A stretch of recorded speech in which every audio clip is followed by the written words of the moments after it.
Another kilig vibes nga po ang inihatid ng Echo Nin. Hello mga kachika and hello po sa lahat ng masusugid na manonood. Welcome po muli sa aking channel.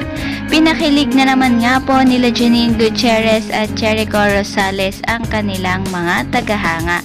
Ito'y matapos nga pong magbahagi si Jericho ng mga larawan ni Janine Gutierrez at Nia sa Instagram bilang pagbati nga sa nagdaang kaarawan ng aktres.